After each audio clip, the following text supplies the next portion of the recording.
All right, peace and blessings, family. This is Brother Joab, for those who don't know me.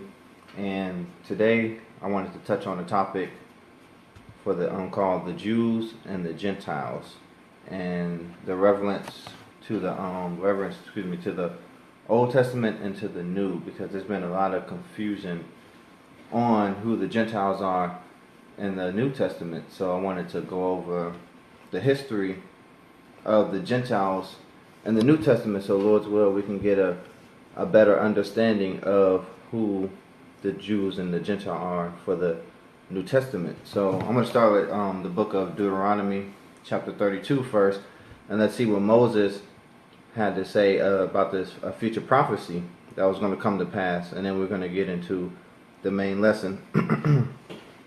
The book of Deuteronomy chapter 32 verse 15. But Jezreel waxed fat and kicked. Thou art waxen fat, thou art grown thick, thou art covered with fatness. Then he forsook God which made him, and lightly esteemed the rock of his salvation. So Moses was speaking to the children of Israel, and he said that Jezreel waxed fat. So Jezreel is another name for Israel, for those who don't know. And it says, and kicked, and thou art waxen fat, and thou art grown thick, thou art covered with fatness. Then he forsook God which made him. So it said Israel, we're going to forsake God. This is a future prophecy that Moses was speaking about. It said, then he forsook God which made him, and lightly esteemed the rock of his salvation. So we were going to forsake God, and we're also going to forsake Christ, because Christ is that rock. And this is what Moses was predicting. Verse 16, they provoked him to jealousy with strange gods, with abominations provoked they him to anger. Verse 17, they sacrificed unto devils, not to God, to gods whom they knew not, to new gods that came newly up, whom your fathers feared not. Verse 18, of the rock that begot thee, thou art unmindful, and hast forgotten God that formed thee. So Moses was speaking and was saying that us as Israel, we're going to forget the Most High God, and we're going to sacrifice unto devils and not unto the Most High. We're going to sacrifice unto newly gods. Remember, this is all a future prophecy that Moses was speaking about. Verse 19, and when the Lord saw it, he abhorred them because of the provoking of his sons and of his daughters. Verse 20, and he said, I will hide my face from them. I will see what their end shall be, for they are a very froward generation, children in whom is no faith. Verse 21, they have moved me to jealousy with that which is not God. They have provoked me to anger with their vanities, and I will move them to jealousy with those which are not a people. I will provoke them to anger with the foolish nation. Verse 22, for a fire is kindled in my anger, and shall burn into the lowest hell, and shall consume the earth with her increase, and set on fire the foundations of the mountains. So Moses, once again, Moses was speaking what? Of a future prophecy. So I'm going to jump back up to verse 20.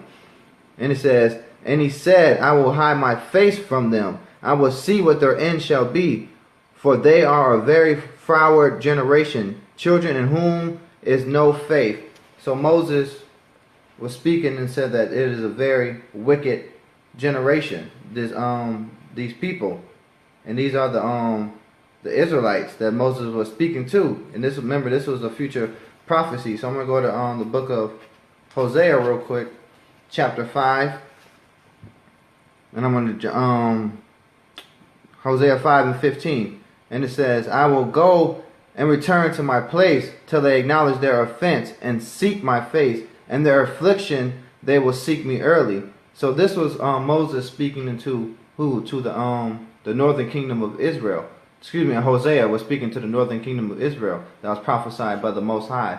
So I'm going to get more into this as I get later into the lesson. I'm going to come back to the scripture, but I just wanted to show the precept right here from Deuteronomy 32. So I'm going to go back into back to Deuteronomy 32, and I'm going to touch Hosea 5 later on, Lord's will. And I'm going to jump back down to verse 20, Deuteronomy 32 and 20. And he said, I will hide my face from them. I will see what their end shall be. For they are a very froward generation, children in whom is no faith. So that all throughout Israel, all throughout our history, we never truly had faith in the Most High. There were some that was faithful, but most of us as Israelites, we never had faith in the Most High, and we turned our back on the Most High and started sacrificing to other gods and started following after these other nations, which the Most High hated. Verse 21. They had moved me to jealousy with that which is not God. So it said the Most High, they were going to move the Most High to jealousy to that which is not God. So they started worshiping other gods.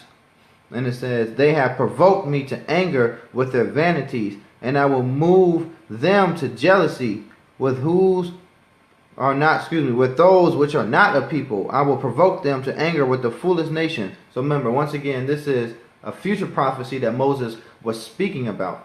And he said that I will move them to jealousy for those which are not a people. I will provoke them to anger with the foolish nation. So now that is the top. We have to remember that as we get further into the lesson. We have to remember this prophecy of Deuteronomy 32 as I get further into the lesson. So now I'm going to start the lesson on the actual Gentiles of the Old Testament. And then once we get the understanding of the Gentiles of the Old Testament and then get into the history of Israel, we can see when we get to the New Testament who the Gentiles are and who the Most High and Paul and Jesus and everybody was speaking about when we get to the New Testament. So I'm going to go to Genesis chapter 10, and I'm going to start at verse 1. Now these are the generations of the sons of Noah, Shem, Ham, and Japheth, and unto them were sons born after the flood. Verse 2, the sons of Japheth, Gomer, and Magog, and Madai, and Javan, and Tubal, and Meshach, and Tyrese. Verse 3, and the sons of Gomer, Ashkenaz, and Riphath, and Togarmah. Verse 4, and the sons of Javan, Elisha, and Temresh, and Kittim, and Dodanim. Verse 5, but these were the isles of the Gentiles divided in their lands, everyone after his tongue, and after the families in their nations. So Genesis 10 is what? Is speaking of the Gentiles. These are the actual Gentile nations in Genesis 10. From these nations came the actual Gentiles. So from there, I'm going to go to the Apocrypha, which was removed from the Bible in the 1700s. It's in the original 1611 Bible. I'm going to go to 1 Ezra chapter 8. And if we all know 1 Ezra is the same Ezra from the Bible. This is the rest of his books. He was a Levite priest from the sons of Aaron. So Ezra wrote this in 1 Ezra chapter 8, verse 68. Now when these things were done, the rulers came unto me and said, verse 69, the nation of Israel, the princes, the priests, and Levites, have not put away from them the strange people of the land, nor the pollutions of the Gentiles, to wit, of the Canaanites, Hittites, Perizzites, Jebusites, and the Moabites, Egyptians, and Edomites. So right here, it names more nations that are considered Gentiles. Remember, this is part of the Old Testament. So these nations that are named are actual Gentiles. These nations are not actual Israelites. They are actually other nations of Gentiles. So let's get the definition of what a Gentile is, and then so we can get further understanding as we move into the further along into the lesson and as we get into the New Testament. So it says Gentile is a multitude, whether of men or of beasts, associated or living together, a company, a troop, a swarm, a multitude of individuals of the same nature, or a genus, meaning of the same mindset. And it says a tribe, nation, a group of people. It says in the Old Testament, foreign nations not worshiping the true God, pagans, Gentiles. Paul uses the term Gentiles for Christians. So it says it's usually a foreign, non-Jewish people, a heathen. So keep that in mind as we get into the lesson. So from here, we're going to get, because to understand the nature of the Gentiles, remember we just read Genesis 10 and 1 Ezra 8. These nations that are just named are actual Gentiles. So now, as we get into the lesson, we're going to understand who the Gentiles are for the New Testament. And to do that, we have to understand what happened to Israel, and we have to understand the history behind Israel and the falling out of the southern and the northern kingdom to further understand the New Testament. So that's what I wanted to touch on today, Lord's willing. If we can get most of it read. If not, this might have to be a two-part class. So I'm going to go to 1 Kings, and I'm going to go to chapter 11. Remember, this is the Jews and the Gentiles is the name of the lesson. And we're going to get into the history of the southern and the northern kingdom, Lord's willing.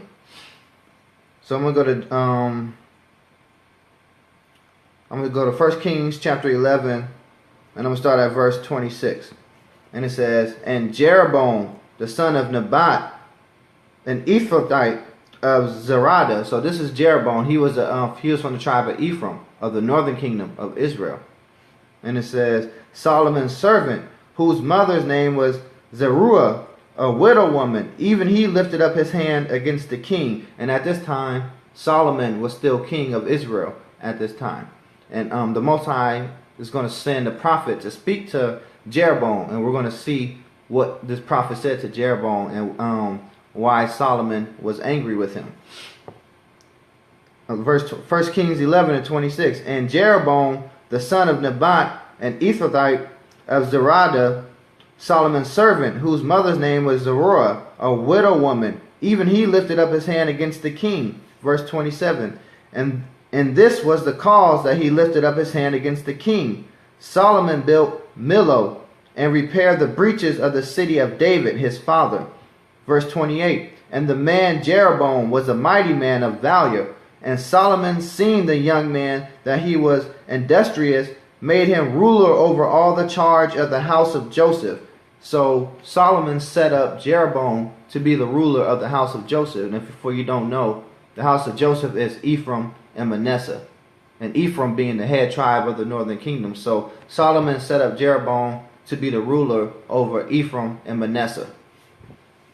And it says, verse 29, "And it came to pass at that time when Jeroboam went out of Jerusalem that the prophet Ahijah the Shilonite found him in the way, and he had clad himself with a new garment, and they two were alone in the field." Verse 30, "And Ahijah caught the new garment that was on him and rent it into 12 pieces." So remember that. It says, "and rent it into 12 pieces." Verse 31, "And he said to Jeroboam, Take thee 10 pieces, for thus saith the Lord, the God of Israel, Behold, I will rend the kingdom out of the hand of Solomon, and will give 10 tribes to thee." Verse 32, "But he shall have one tribe for my servant David's sake, and for Jerusalem's sake, the city which I have chosen out of the tribes of Israel." Verse 33, because that they have forsaken me, and have worshipped Ashtaroth, the goddess of the Zidonians, Chemosh, the god of the Moabites, and Milcom, the god of the children of Ammon, and have not walked in my ways, to do which is right in my eyes, and to keep my statutes and my judgments, as did David his father. Verse 34, "Howbeit I will not take the whole kingdom out of his hand, but I will make him prince all the days of his life for David my servant's sake, whom I chose, because he kept my commandments and my statutes." So the Most High was telling what? Most High was telling the prophet to speak to Jeroboam and tell him that the kingdom is going to be rent from Solomon and was going to be given to Jeroboam. The 10 tribes was going to be given to Jeroboam, and the one kingdom is going to be left for Solomon. Why was that? Because what? Solomon went off and he started marrying strange wives, and he started doing what? He started worshiping those wives' God. We just read here of Ammon and the Moabites and the Zidonites. So this is what was going on. So because Solomon sinned greatly against the Most High sent this prophet to Jeroboam to tell him what? That he was going to do what? That he was going to rend the kingdom from Solomon, but not from Solomon, but from Solomon's son, for David's sake. So for the oath that he swore to David, Solomon was not going to lose the kingdom, but it was going to be taken from his son, and we're going to get into that.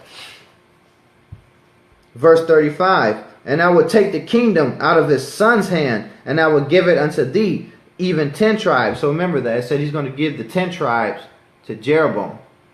which is what? The northern kingdom of Israel. So remember, the lesson is the Jews and the Gentiles, with the parentheses and the Gentiles.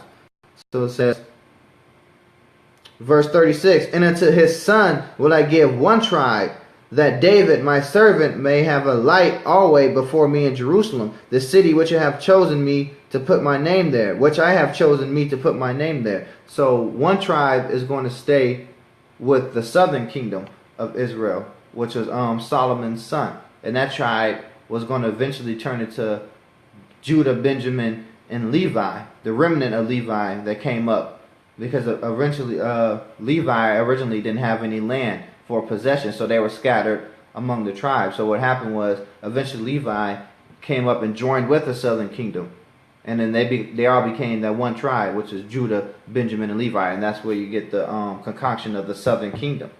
So that is the history that we're going to get into. So verse 37, and I will take thee, and thou shalt reign according to all thy soul desireth, and shall be king over Israel. Verse 38, and it shall be, if thou wilt hearken unto all that I command thee, and wilt walk in my ways, and do that which is right in my sight, to keep my statutes and my commandments, as David my servant did, that I will be with thee, and build thee a sure house, as I built for David, and will give Israel unto thee. So this was the Most High speaking to the prophet, telling him to speak to Jeroboam, saying if Jeroboam walked in the ways of the Lord, he's going to be a sure ruler, a true ruler in Israel. But let's see if Jeroboam kept the ways of the Lord as we get further into the lesson. And let's see what happened to the northern kingdom. Because remember, we have to understand who the Jews are and who the Gentiles are as we get into the New Testament. So let's see what Jeroboam did and how he walked with the Most High, if he walked with the Most High or not.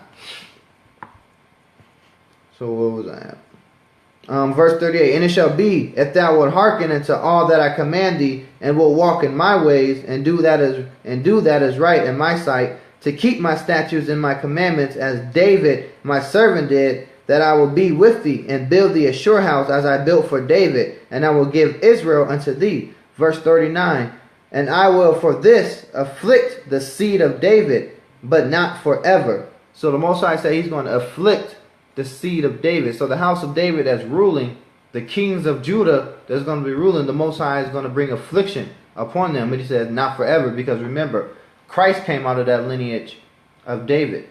So David's lineage was going to be afflicted, but not forever though. And most of the kings of Judah were wicked Israelites. But some of them repented, but some of them were wicked, and they died wicked. Verse 40, Solomon sought therefore to kill Jeroboam, and Jeroboam arose and fled into Egypt, unto Shishak, king of Egypt, and was in Egypt until the death of Solomon. Verse 41, and the rest of the acts of Solomon, and all that he did, and his wisdom, are they not written in the books of the acts of Solomon? Verse 42, and the time that Solomon reigned in Jerusalem all over Israel was 40 years. Verse 43, and Solomon slept with his fathers, and was buried in the city of David his father, and Rehoboam his son reigned in his stead. So now we're going to get into what? Rehoboam, Solomon's son. And this right here, when you read 1 Kings chapter 12, which I'm about to read, this is going to get into what caused a major split between the northern kingdom of Israel and the southern kingdom of Israel. It all came down to being prideful and not taking the correct counsel. So we're going to get into what Rehoboam did that caused a division and the split of the northern kingdom, which caused the kingdom to be rent from his hand and given to Jeroboam. So let's read that. 1 Kings chapter 12, verse 1. And Rehoboam went to Shechem, for all Israel will come to Shechem to make him king. So Shechem is, if you don't know, Shechem is a very important city. It was been there since the time of Abraham. Abraham was there. He actually built an altar there in the time of the judges. Joshua was in Shechem. Shechem has always been an important city in Israel. It's actually a city in Israel, and this is where Rehoboam was anointed. Is going to be anointed king in Israel. But when we later read on, Shechem became the capital for the northern kingdom of Israel, which later became Samaria, and we're going to get that later on. But Shechem has always been an important place in Israel, all the way from Genesis until Malachi, until I think it got besieged during the Babylonian captivity. But Shechem has always been an important city, an important place for all Israel. So read that again. 1 Kings chapter 12, verse 1. And Rehoboam went to Shechem, for all Israel were come to Shechem to make him king. Verse 2, and it came to pass, when Jeroboam the son of Nebat, who was yet in Egypt, heard of it, for he was fled from the presence of King Solomon, and Jeroboam dwelt in Egypt. Verse 3, that they sent and called him, and Jeroboam and all the congregation of Israel came and spake unto Rehoboam, saying, verse 4, thy father made our yoke grievous. Now therefore make thou the grievous service of thy father, and his heavy yoke which he put upon us lighter, and we will serve thee. So what was going on was what Solomon had the northern kingdom of Israel working vigorously. He had a heavy yoke upon them. And so the northern kingdom was saying, since your father is dead and you are the king now, can you lighten our load? Can you make this yoke lighter? And this is what this is what Rehoboam said. Verse 5, and he said unto them, depart yet for 3 days, then come again to me. And the people departed. Verse 6, and King Rehoboam consulted with the old men, and stood before Solomon his father while he yet lived, and said, how do ye advise that I may answer this people? Verse 7, and they spake unto him, saying, if thou wilt be a servant unto this people this day, and wilt serve them, and answer them, and speak good words to them, then will they be thy servants forever. So the men who counseled Solomon his father, this is the advice that they told Rehoboam to do. They said, and they spake unto him, saying, if thou wilt be a servant unto this people this day, and wilt serve them, and answer them, and speak good words unto them, then they will be thy servants forever. So they told him to basically lighten the load and to be a friend to the people, to the northern kingdom of Israel. This is what the counsel that they told him, but he rejected that counsel. And let's get a couple scriptures on that. Let's go to Proverbs real quick. Proverbs 12 real quick. And we're going to read verse 15. It says, the way of a fool is right in his own eyes, but he that hearkeneth unto counsel is wise.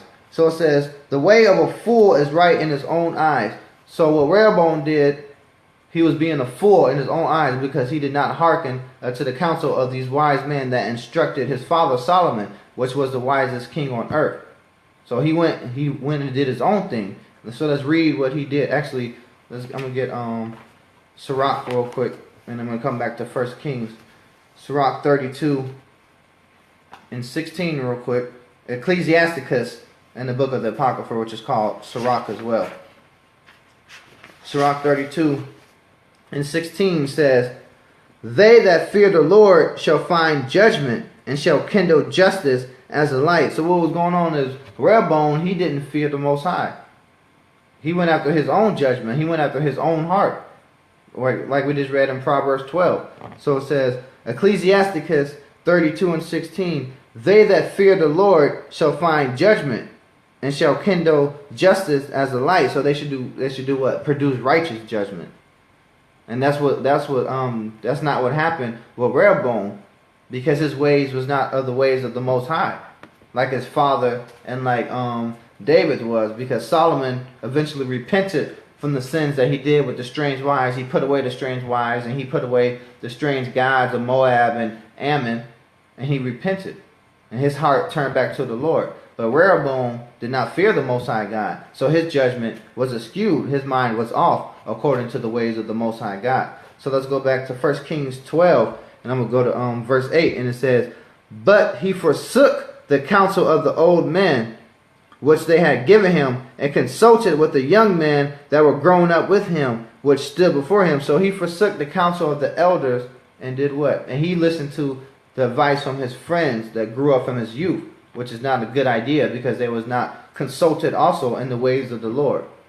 So it says, verse 9, and he said unto them, What counsel give ye that we may answer this people who have spoken to me, saying, make the yoke which thy father did upon us lighter? Verse 10, and the young men that were grown up with him spake unto him, saying, thus shalt thou speak unto this people that spake unto thee, saying, thy father made our yoke heavy, but make thou it lighter unto us.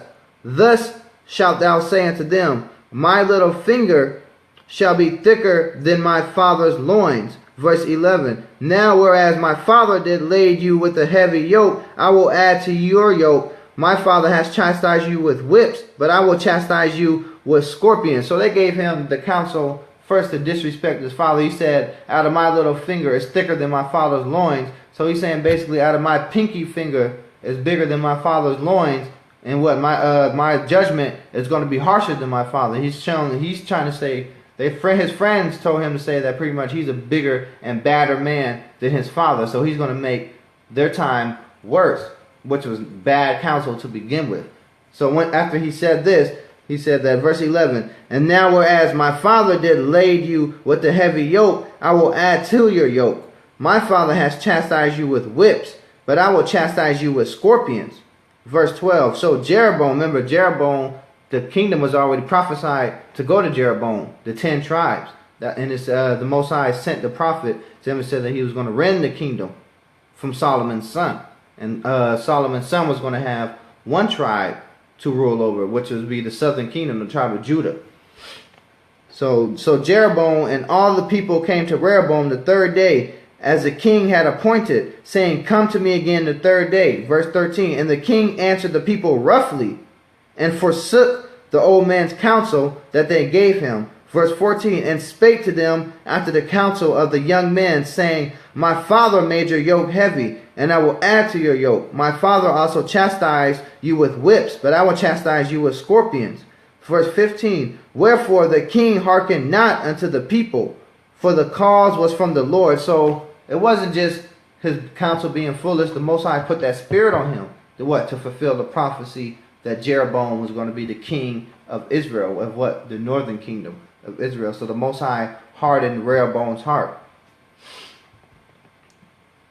Verse 15, wherefore the king hearkened not unto the people, for the cause was from the Lord, that he might perform his saying, which the Lord spake by Ahijah the Shilonite unto Jeroboam the son of Nebat. Verse 16, so when all Israel saw that the king hearkened not unto them, the people answered the king, saying, what portion have we in David? Neither have we inheritance in the son of Jesse. To your tent, O Israel, now see to thine own house, David. So Israel departed into their tents. So Israel, now that was like, okay, so you acting crazy, you acting rough with us.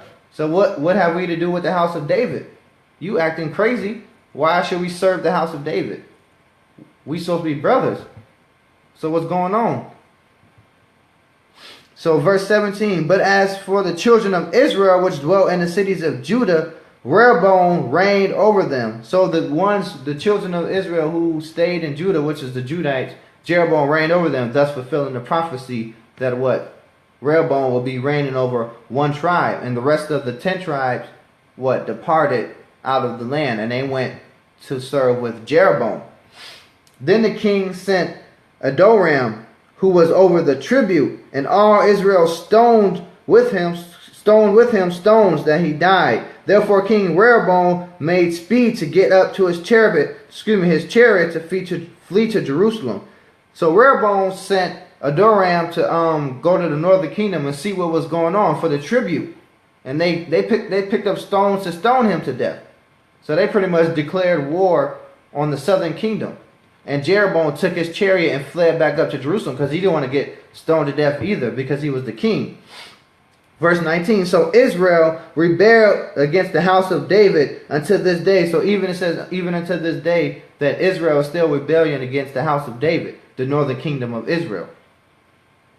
Verse 20, and it came to pass when all Israel heard that Jeroboam was come again, that they sent and called him into the congregation and made him king over all Israel. There was none that followed the house of David, but the tribe of Judah only. So the tribe of Judah at this point in time was serving Rehoboam, and all of Israel, the rest of Israel, Levites, Benjamin, and the rest of the northern kingdom was serving Jeroboam. But later on, there's going to be a shift, and Benjamin and the Levites followed after the house of David. And that's, once again, that's when you get the southern kingdom. So when you get into the New Testament, when it's talking about the Jews, it's talking about the southern kingdom of Israel, Judah, Benjamin, and Levi, because they kept the laws of Moses. So they were called the Jews, named after the Judites, or Yehuda, if you want to get into it. But so that consists of the southern kingdom, Benjamin, Judah, and Levi. So we have to remember that for the New Testament, when it says Jews in the New Testament, it's speaking of Benjamin, Judah, and Levi. So we have to stick that in your head for remembrance. So verse 20. And it came to pass, when all Israel heard that Jeroboam was come again, that they sent and called to him, they sent and called him into the congregation, and made him king over all Israel. There was none that followed the house of David, but the tribe of Judah only. Verse 21. And when Rehoboam was come to Jerusalem, he assembled all the house of Judah with the tribe of Benjamin, 180,000 chosen men, which were warriors, to fight against the house of Israel, to bring the kingdom again to Rehoboam, the son of Solomon. So Rehoboam said, I'm not going down without a fight. I'm going to war with Jeroboam, and I'm getting my kinsmen back. I'm going to make myself king over all Israel again. So he assembled an army of Judah and Benjamin, and he was going to go to war with the northern kingdom so he can get his rightful kingdom back. But the Most High already prophesied that it was going to what? Be rent unto Jeroboam, which was the northern kingdom. Verse 22, but the word of God came unto Shemaiah, the man of God, saying, verse 23, speak unto Rehoboam, the son of Solomon, king of Judah, and unto all the house of Judah and Benjamin, and the remnant of the people, saying, thus saith the Lord, ye shall not go up, nor fight against your brethren, the children of Israel. Return every man to his house. For this thing is from me. They hearken therefore to the word of the Lord, and return to depart according to the word of the Lord. So the prophet spoke to Israel, saying, don't go to war with your brothers. Because what? Leviticus 19 and 17 and 18. So they were not supposed to hate each other or bear grudges against each other. So the Most High sent the prophet to tell them, do not go to war with each other, because those are your brothers. So what? So what happened? So verse 25, then Jeroboam built Shemek and Mount Ephraim, and dwelt therein, and went out from thence and built Penuel. So Jeroboam built Shechem and Mount Ephraim, and that's where the capital of northern kingdom of Israel was at that time. And then later on, when you read in the scriptures, it's going to get moved up to Samaria. So the northern kingdom of Israel dwelt in Shechem. That was the capital of Ephraim. And then later on, as we read later on through the kings and everything, and Jeremiah and everythting, they eventually moved their kingdom to Samaria, and then they'll be known as the Samaritans. So as we get more understanding of that, as we when we get into the New Testament, Lord's will, later on, we can understand that the Samaritans are in fact actually the northern kingdom of Israel. And I'm going to get those scriptures in a second after I finish reading these. So verse 25, then Jeroboam built Shechem and Mount Ephraim, and dwelt therein, and went out from thence and built Penuel. Verse 26, and Jeroboam said in his heart, now shall the kingdom return to the house of David. Verse 27, if this people go up to do sacrifice in the house of the Lord at Jerusalem, then shall the heart of his people return again unto their Lord, even unto Rehoboam king of Judah, and they shall kill me, and go again to Rehoboam king of Judah. So what happened at this time? At this time was going on.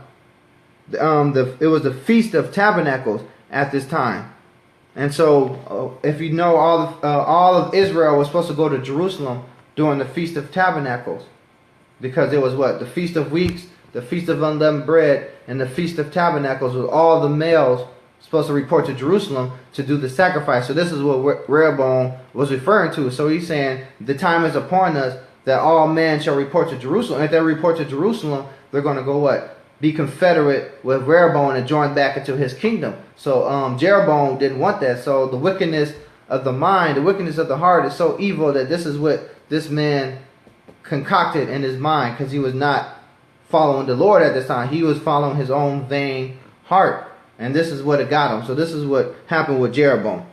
And why? And this because he didn't want his kingdom taken away with his pride. So this is what Jeroboam set up. Verse 28.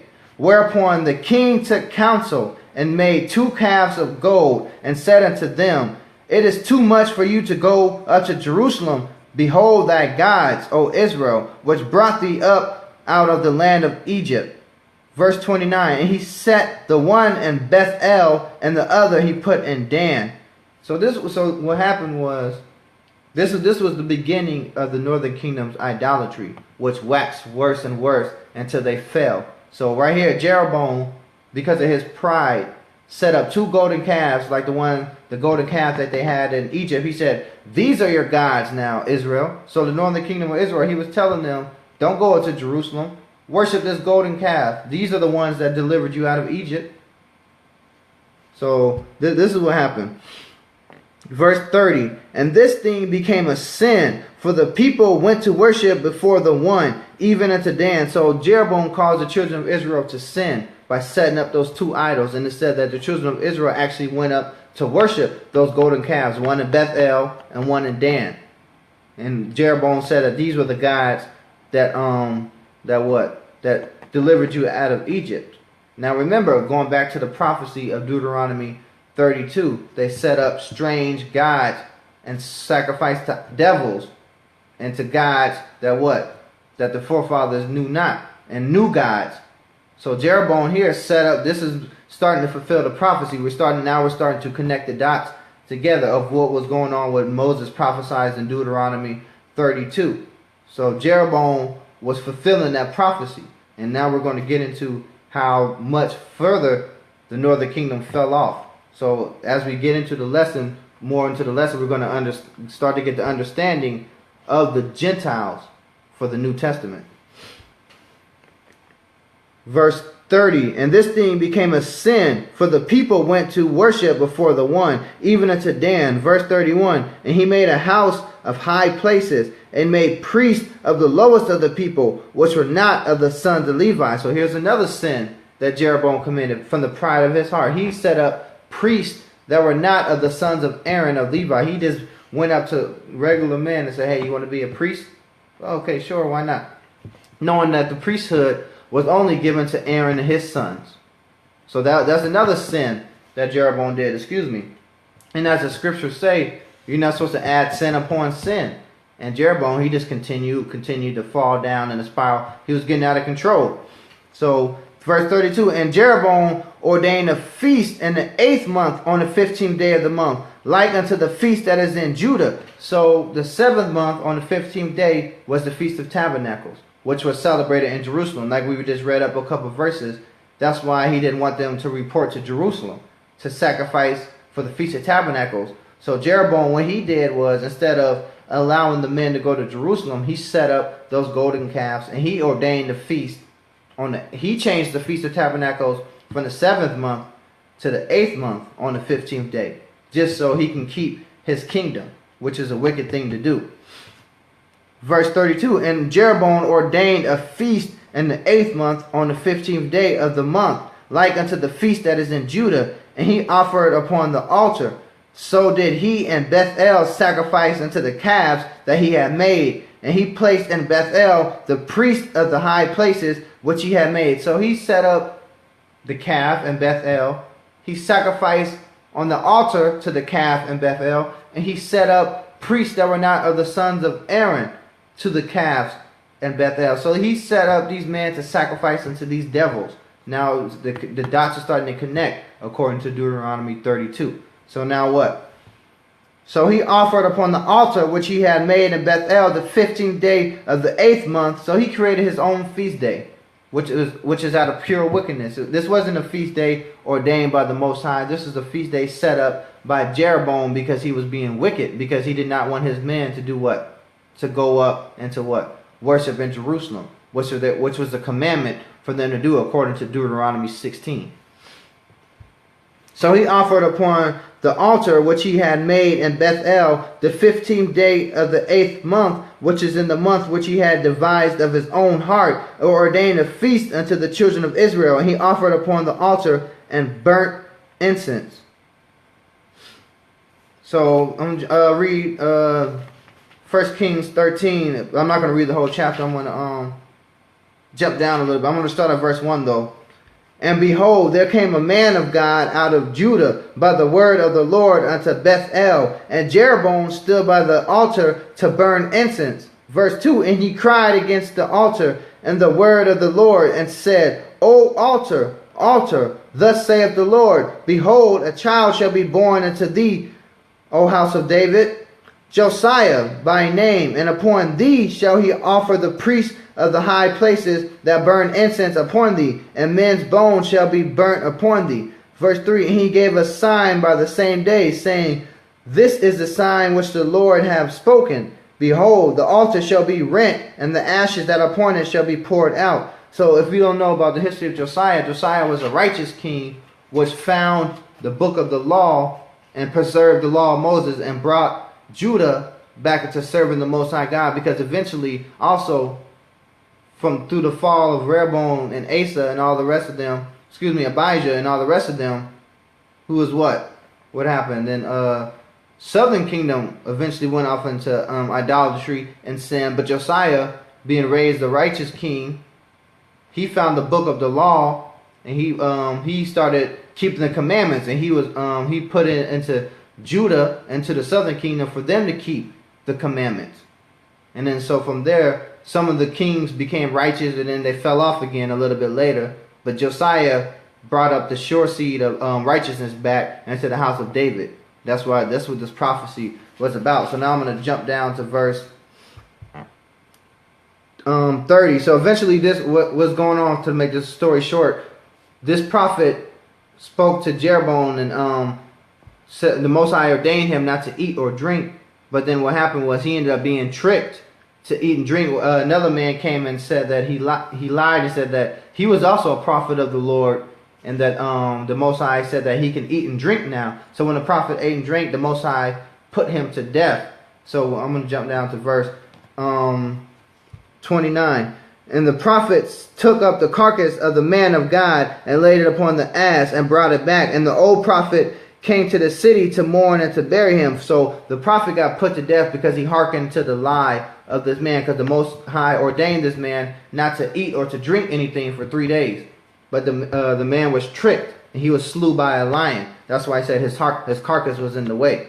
So I'm going to jump down to verse 30. And he laid his carcass in his own grave, and they mourned over him, saying, alas, my brother. Verse 31. And it came to pass, after he had buried him, that he spake to his sons, saying, when I am dead, then bury me in the sepulchre wherein the man of God is buried. Lay my bones beside his bones. Verse 32. For the saying which he cried by the word of the Lord against the altar and Bethel, and against all the houses of the high places which are in the cities of Samaria, shall surely come to pass. Now remember, Samaria is going to be the new capital of the northern kingdom of Israel, so we have to keep that in mind for the New Testament. Verse 33. After this thing, Jeroboam returned not from his evil way, and made again of the lowest of the people priests of the high places. Whosoever would, he consecrated him, and he became one of the priests of the high places. Verse 34. And this thing became sin unto the house of Jeroboam, even to cut it off and to destroy it from the face of the earth. So what happened is that the Most High was saying that because Jeroboam was committing these atrocities, he was setting up men to sacrifice which were not of the sons of Aaron, of the tribe of Levi. And he was setting up these idols in Israel and causing the people to worship these people. It says that Jeroboam shall be cut off, and his house shall be cut off and destroyed from off the face of the earth. So now we're going to get into what happened to the northern kingdom, how they fell from grace, and what the Most High prophesied against the northern kingdom of Israel.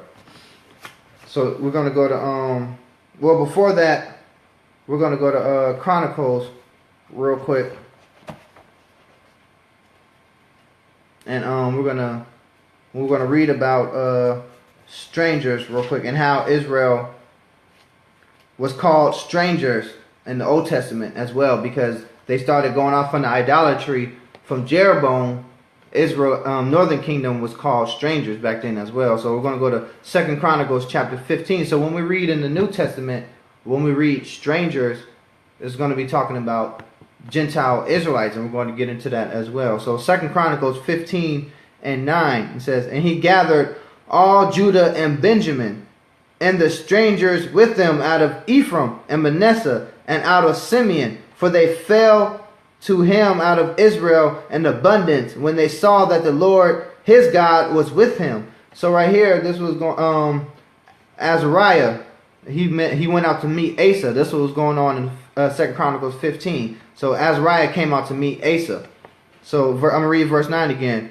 "And he gathered all Judah and Benjamin, and the strangers with them out of Ephraim and Manasseh." So he said he gathered the strangers out of Ephraim and Manasseh. And if we know, Ephraim and Manasseh is what? The northern kingdom of Israel. So he was calling the northern kingdom of Israel strangers at this time. And why were they called strangers? Because they were heavy into idolatry at the time. So they were waxing worse and worse into idolatry.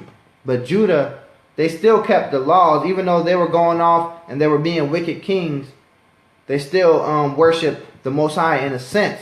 But Ephraim and the rest of the tribes, the house of Israel, they went off completely and just forsook the Most High altogether. And we're going to get into that in a second. But before we do that, we're going to read the prophecy of Christ real quick, and who Christ came to see. So we'll go to Isaiah chapter 11 verse 1 real quick.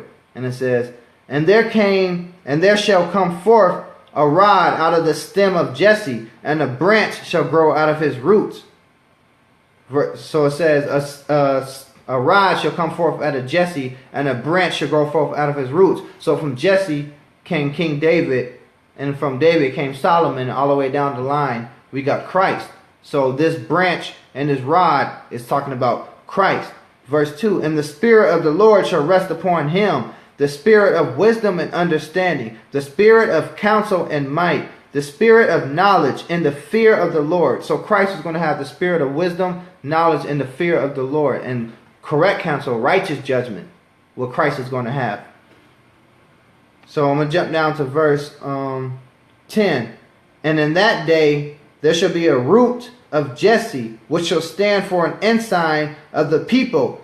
To it shall the Gentiles seek, and his rest shall be glorious." So it says the ensign, which means a sign, and it says of the people. So Christ was what? Going to be a sign for the people. "To it shall the Gentiles seek, and his rest shall be glorious." So the Gentiles is going to be what? Seeking Christ. So, but when it says Gentiles here, we have to understand who these Gentiles are. We're going to get into that. Verse 11, "And it shall come to pass in that day that the Lord shall set his hand again the second time to recover the remnant of his people." So it says he's going to set a hand the remnant of his people. So let's see who the Most High's people is real quick, and then we're going to go back to that. We'll go to Deuteronomy 32 real quick. I'm going to read verse 8. "When the Most High divided the nations their inheritance, when he separated the sons of Adam, he set the bounds of the people according to the number of the children of Israel." Verse 9, "For the Lord's portion is his people. Jacob is the lot of his inheritance." So the Lord's people is Israel. So let's go back to Isaiah 11, and I'm going to read that again. Isaiah 11 and 11. "And it shall come to pass in that day that the Lord shall set his hand again the second time to recover the remnant of his people." Why? Because according to Deuteronomy 28 and 64, Israel was going to be scattered to the four corners of the earth. And during these captivities, the Persian captivity, the Assyrian captivity, the Babylonian captivity, we were what? Israel was scattered. So this was the fulfillment of the prophecies. And it says, the remnant of his people, which shall be left, from Assyria, and from Egypt, and from Pathros, and from Cush, and from Elam, and from Shinar, and from Hamath, and from the islands of the sea. So if you know the history in the scriptures, we were in captivity in all these places. So the Most High was going to call us, the Most High was going to call us from these countries. But when you read up to verse 11, it said that they were going to be called Gentiles. So it said the Gentiles shall seek. And then when you read verse 10 said they were going to be called Gentiles. But then when you read in verse 11, he said that these are the Lord's people. And he said he named the country which they're going to be called out of. And like the Assyrian captivity was for the northern kingdom. And what? Egypt, we were in captivity in Egypt. We came out of Egypt. And some of us went back into Egypt. And Pathros and Cush and Elam and from Shinar and from Hamath and from the islands of the sea. So most of these countries was all these countries were Israel was in the land of captivity in these countries. So now let's go to we're gonna go to Isaiah chapter 7, and I'm gonna read verse 1 real quick. Isaiah chapter 7 verse 1. And it came to pass in the days of Ahaz the son of Jotham the son of Uzziah king of Judah, that Rezin the king of Syria and Pekah the son of Remaliah the king of Israel. So Pekah was the what? Was the king of the northern kingdom at this time. During this time in Isaiah, Pekah was the king of the northern kingdom of Israel, the northern tribes of Israel. And it says, went up toward Jerusalem to war against it, but could not prevail against it. So at this time, the northern kingdom was going to war with the southern kingdom, with the tribes of Judah. So Ephraim and Manasseh and all the rest of the northern kingdom was at war with the house of Judah. And they were confederate with Syria. So verse 2, and it was told the house of David, saying, Syria is confederate with Ephraim, and his heart was moved in the heart of his people, as the trees of the wood are moved with the wind. So what was going on? Judah was sad that Ephraim joined itself with Samaria to go to war against the house of David. So I'm going to jump down to verse 9. And the head of Ephraim is Samaria, and the head of Samaria is Remaliah's son. Remaliah's son, remember, was Pekah. And he is what? He was the king of the northern tribe of Israel at that time. If you would not believe, surely you shall not be established. So right here is saying that Ephraim is the head of Samaria. So like I said, once again, Shechem was what? The capital of the northern kingdom of Israel, but it later moved to Samaria. So at this time, Ephraim was now in control of Samaria. So when you hear about the Samaritans, those are Israelites. Those are the northern kingdom of Israelites. So now let's go into the book of Hosea, and let's find out what happened to the northern kingdom and why the southern kingdom didn't deal with the northern kingdom when we get into the New Testament. So because the Most High prophesied against the northern kingdom, the whole book of Hosea was the Most High sending Hosea to prophesy against the northern kingdom for their idolatry. So I'm going to read Hosea 1:1. The word of the Lord that came unto Hosea, the son of Beeri, in the days of Uzziah, Jotham, Ahaz, and Hezekiah, kings of Judah. Remember, we just read about these men in the book of Isaiah. And Hezekiah, kings of Judah, and the days of Jeroboam, son of Joash, king of Israel. This is not the same Jeroboam from 1 Kings. This is just his ancestor, which was given the same name. Verse 2, the beginning of the word of the Lord by Hosea. And the Lord said to Hosea, go take unto thee a wife of whoredoms and children of whoredoms, for the land have committed great whoredom, departing from the Lord. Because remember, this is the northern kingdom of Israel. So this is what the Most High sent to Hosea to do. And it says, so he went and took Gomer, the daughter of Diblam, which conceived and bare him a son. Verse 4, and the Lord said unto him, call his name Jezreel, for yet a little while, and I will avenge the blood of Jezreel upon the house of Jehu, and will cause to cease the kingdom of the house of Israel. So this is the beginning of the destruction of the northern kingdom. And it says, and will cause to cease the kingdom of the kingdom of the house of Israel. Because if you know the prophecy from Isaiah 7, when Christ is going to be born, it says that Judah and Israel will have no kings. And then when we get into what? The New Testament, who was ruling at that time was King Herod, which he was not an Israelite. He was an Idumean, an Edomite king, raised up by the Romans to be in charge of Jerusalem. So that prophecy in Isaiah came to pass. It was a twofold scripture actually, but it came to pass again during the time of Christ, because when Christ was born, Israel and Judah did not have kings set up.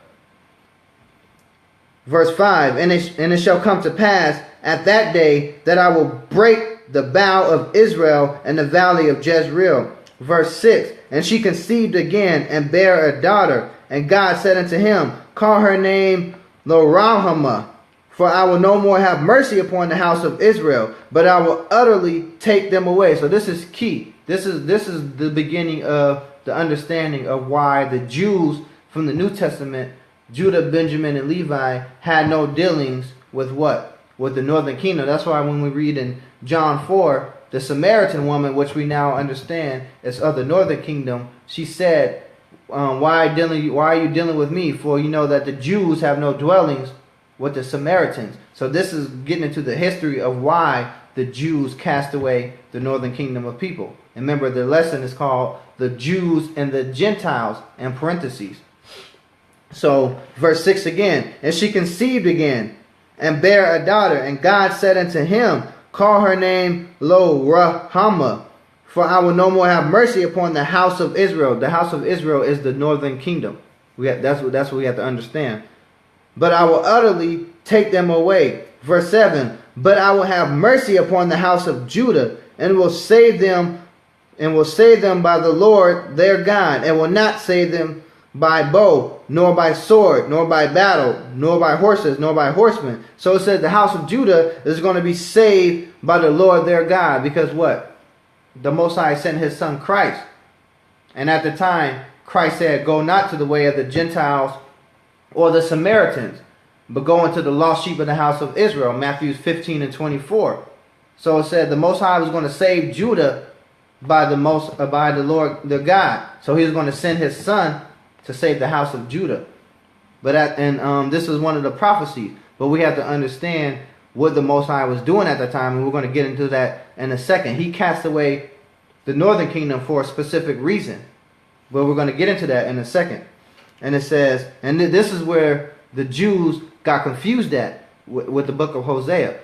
And it said, verse 8, now when she had weaned Lo-Ruhamah, she conceived and bare a son. Verse 9, then said God, call his name Lo-Ami, for ye are not my people, and I will not be your God.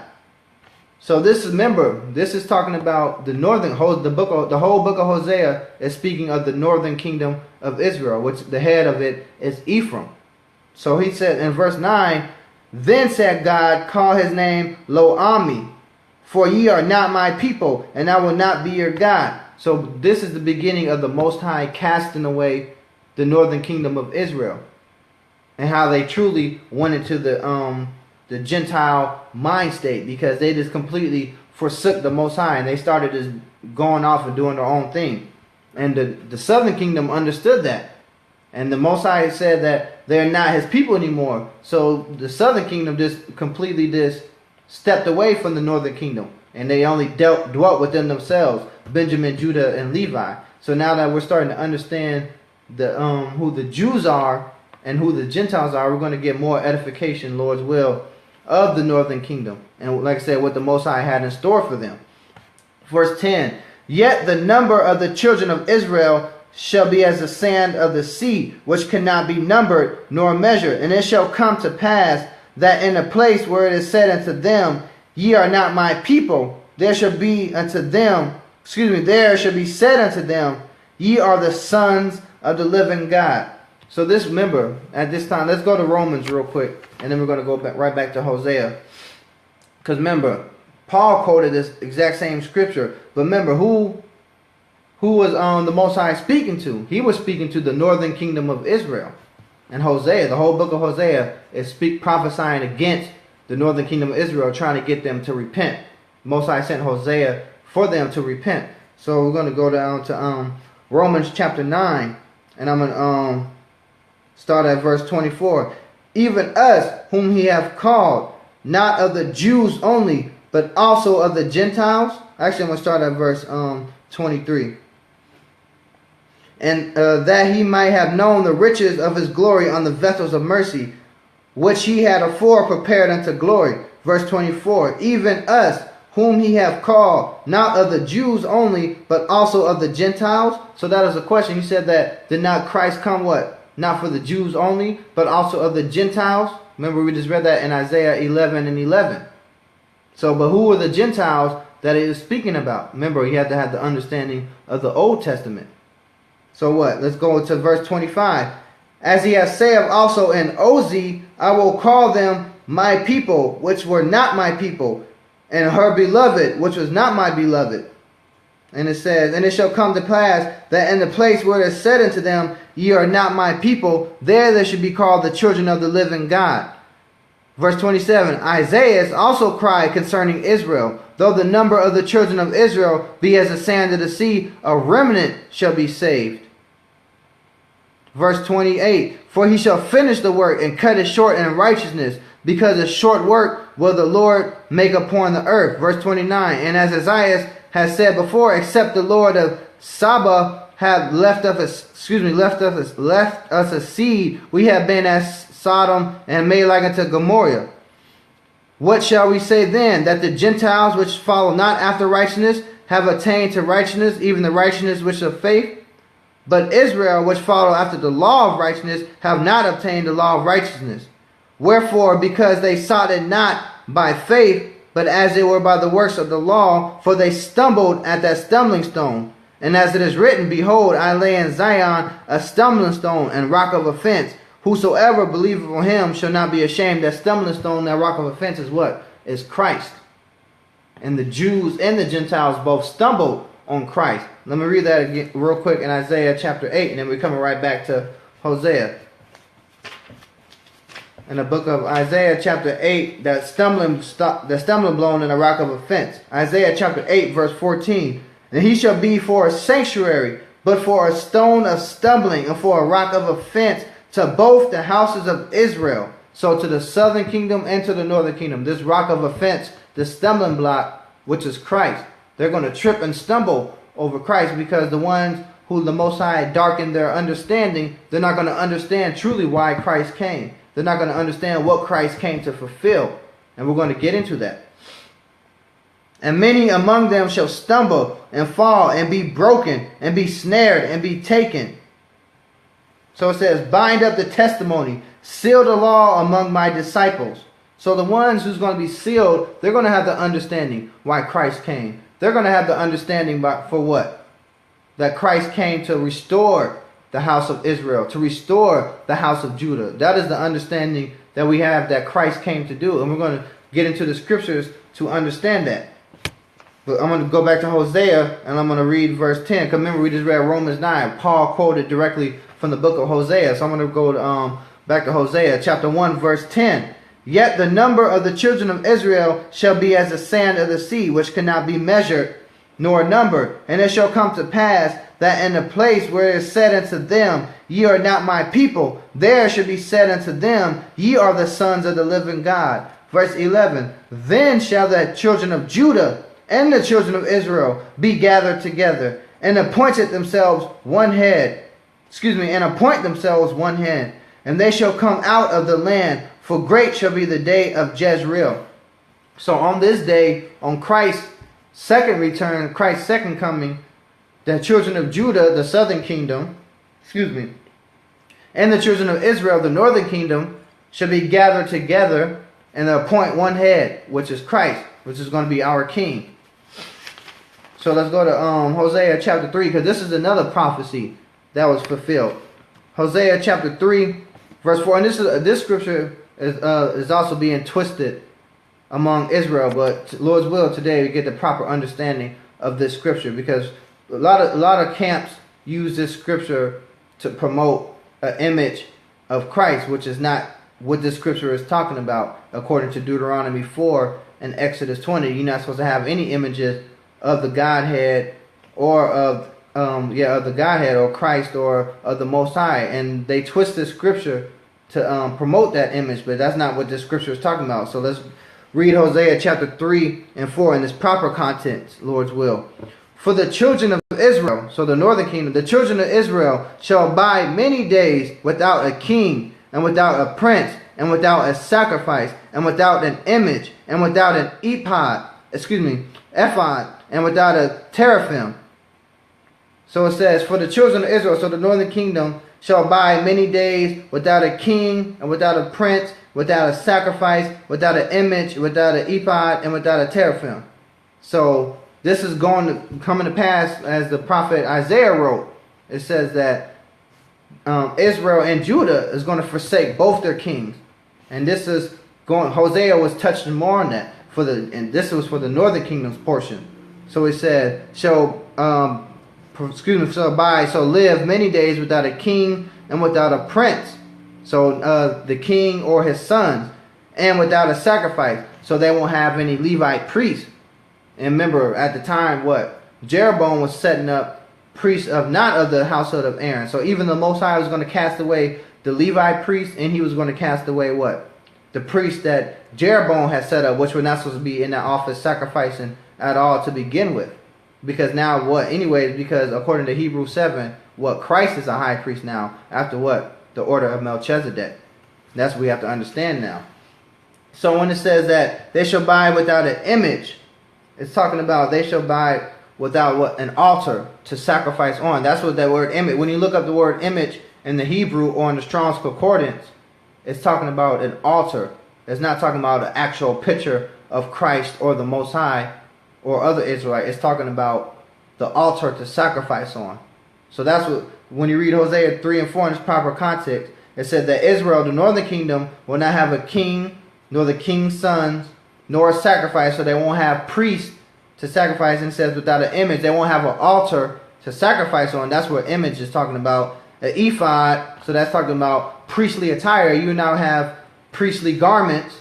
And it says a teraphim, and without teraphim, which is idols set up. So at this time, it said that the northern kingdom will set up no more idols, because they've been dispersed. So let's go to Hosea chapter 5 real quick. Remember, it said we were going to go back to Hosea chapter 5. And we read in Deuteronomy 32. So I'm going to read it again. I'm going to start at verse 13 this time. Hosea chapter 5 and 13. When Ephraim saw his sickness and Judah saw his wound, then went Ephraim to the Assyrian and sent to King Jareb. Yet could he not heal you, nor cure you of your wounds. So we know that, once again, that Ephraim is the head of the northern kingdom of Israel. So remember, this whole book of Hosea is talking about the northern kingdom of Israel. So remember, we have to go back, to Deuteronomy 32, who Moses was speaking about in Deuteronomy 32. Now right here, we have the understanding that he was speaking of Ephraim, the northern kingdom of Israel. And it says, verse 14, for I will be unto Ephraim as a lion, and a young lion to the house of Judah. I, even I, will tear and go away. I will take away, and none shall rescue him. So Ephraim was going to be utterly destroyed. They were going to go into captivity and be spread about by the Assyrians. That was the prophecy.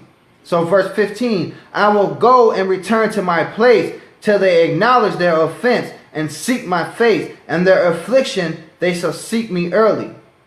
So Hosea 5 was the precept for Deuteronomy 32, which Moses spake. He said that the Most High was going to turn his back on this nation, and they will be provoked to anger by a foolish people, which is the northern kingdom of Israel. Judah was going to be provoked to anger by the northern kingdom of Israel.